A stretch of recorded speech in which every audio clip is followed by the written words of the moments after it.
creative science এটো media and entertainment skills council বুলি skill development মিনিষ্ট্ৰীৰ অন্তৰ্গত এটা অনুষ্ঠান য'ত ক্ৰিয়েটিভ স্কিলছ বুলি যেটো কোৱা যায় তাৰমানে ফিল্ম ইণ্ডাষ্ট্ৰী মিউজিক ইণ্ডাষ্ট্ৰী তাৰপিছত event management journalism content creation PR এই সকলোবোৰ সাঙুৰি যিবোৰ ক্ৰিয়েটিভ ইণ্ডাষ্ট্ৰীৰ কাম তাৰ লগত জড়িত কিছুমান স্কিলিঙৰ কোৰ্চ আৰম্ভ কৰিছে গতিকে যেহেতু আজিকালি বস্তুটো এনেকুৱা হৈছে যে যিমান ভাৰত চৰকাৰে জোৰ দিছে যে স্কিল অৰিয়েণ্টেড মানে শিক্ষা হ'ব লাগে মানে কাৰোবাৰ যদি ইচ্ছা আছে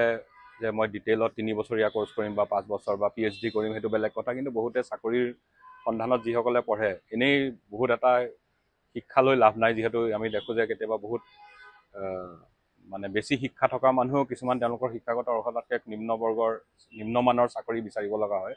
গতিকে এই স্কিলিঙৰ জৰিয়তে সেই বস্তুটোক এটা টেকল কৰিবলৈ চেষ্টা কৰা হৈছে বিভিন্ন সেক্টৰৰ স্কিল কাউন্সিল খোলা হৈছে অটোমোবাইল ইণ্ডাষ্ট্ৰীৰ পৰা ক্ৰিয়েটিভ ইণ্ডাষ্ট্ৰীৰ পৰা আৰম্ভ কৰি বিজনেছ কেটেগৰী বিভিন্ন বিজনেছ কেটেগৰী লৈ আৰু তাৰ ভিতৰত এই মিডিয়া এণ্ড স্কিলছ এণ্টাৰটেইনমেণ্ট কাউন্সিলৰ বৰ্তমান চেয়াৰমেন হ'ল প্ৰখ্যাত সংগীত পৰিচালক শংকৰ মহাদেৱন আৰু তাৰ সেই MESCৰ অন্তৰ্গত এটা অনুষ্ঠান হিচাপে IISC ফৰ্ম কৰা হৈছে তাৰ চেয়াৰমেন হিচাপে মনোনীত হৈছে প্ৰখ্যাত শব্দযন্ত্ৰী অস্কাৰ উইনাৰ ৰেছুল পুকুটি আৰু ৰেছুল পুকুটিৰ তত্ত্বাৱধানতে এটা উপদেষ্টা মণ্ডলী গঠন কৰি দিয়া হৈছে যাৰ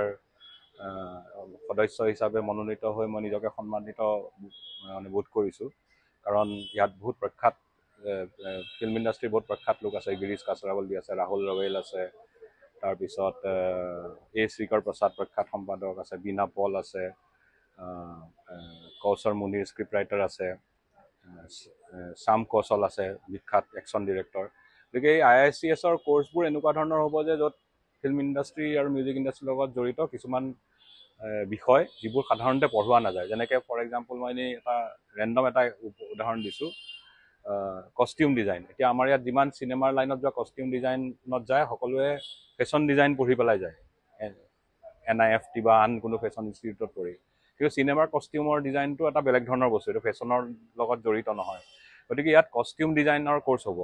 তাৰপিছত মেকআপ আৰু প্ৰস্থেটিক্সৰ ওপৰত কোৰ্চ হ'ব সাধাৰণতে মেকআপ চিনেমাত মেকআপ কৰাসকলে ক'ত বিউটিচিয়ানৰ কোৰ্চ কৰি বা তেনেকৈ সময় এতিয়া চিনেমা বা টেলিভিশ্যন ইণ্ডাষ্ট্ৰীৰ মেকআপটো বেলেগ ধৰণৰ তাত মেকআপ কেতিয়াবা এনেকুৱাও দৰকাৰ হ'ব পাৰে য'ত মেকআপ কৰা যেন লাগিবই নালাগে একদম নেচাৰেল লুক হ'ব লাগে গতিকে তেনেকুৱা ধৰণৰো মেকআপৰ কথা আছে গতিকে তেনেকুৱা কোৰ্চ হ'ব জাৰ্নেলিজিমৰ মানে আমাৰ যিটো আমাৰ প্ৰচলিত সাংবাদিকতাৰ ধাৰা তেনেকুৱাৰ লক্ষ্য ৰাখি ইয়াত পঢ়োৱা নহয় ইয়াত অলপ ফিউচাৰিষ্টিক কণ্টেণ্ট ক্ৰিয়েশ্যন আজিকালিৰ ছ'চিয়েল মিডিয়া বা ডিজিটেল মিডিয়াত কেনেকুৱা ধৰণৰ জাৰ্নেলিজিমৰ বিভিন্ন শাখা নতুনকৈ গঢ় লৈ উঠিছে সেইবোৰৰ কাৰণে মানুহক সক্ষম কৰি তুলিবৰ কাৰণে কোৰ্চ হ'ব চাউণ্ড ডিজাইনৰ কোৰ্চ হ'ব যিটো ৰেছুল পুকুটিয়ে নিজেই ডিজাইন কৰিছে ইনফেক্ট এটা কথা চলি আছে যে চিনেমাৰ একশ্যন ডিৰেকশ্যনৰ ওপৰতো এটা কোৰ্চ হ'ব যিটো ভাৰততে ক'তোৱে নাই এতিয়ালৈকে গতিকে তেনেকুৱা ধৰণৰ বিভিন্ন তাত শাখা থাকিব আৰু তাৰ কেম্পাছ প্ৰথমটো দিল্লীত আৰম্ভ হ'ব তাৰ কাৰণে অলৰেডি দুটামান বিষয়ৰ যোগদান প্ৰক্ৰিয়া আৰম্ভ হৈছে IICSৰ ৱেবছাইটটোত যদি গৈ IICSindia.org গৈ যদি চোৱা যায় তাত সেইবোৰ পোৱা যাব ডিটেইলখিনি আৰু পৰৱৰ্তী মই শুনামতে যদিও মই জাষ্ট মনোনীত হৈছোঁ গতিকে মই সম্পূৰ্ণ ডিটেইল দিব নোৱাৰিম কিন্তু অহা 1 বছৰমানৰ ভিতৰত সমগ্ৰ ভাৰতত প্ৰায় 10টা কেম্পাছ খোলাৰ পৰিকল্পনা আছে আৰু এই কেম্পাছবোৰ বিভিন্ন স্থানীয় অনুষ্ঠান প্ৰতিষ্ঠান শিক্ষানুষ্ঠানৰ লগত টাই আপ কৰি কৰা হ'ব যিটো মই বুজিছোঁ এতিয়া প্ৰথমতে দিল্লীৰ পিছত হ'ব চণ্ডীগড় ভোপাল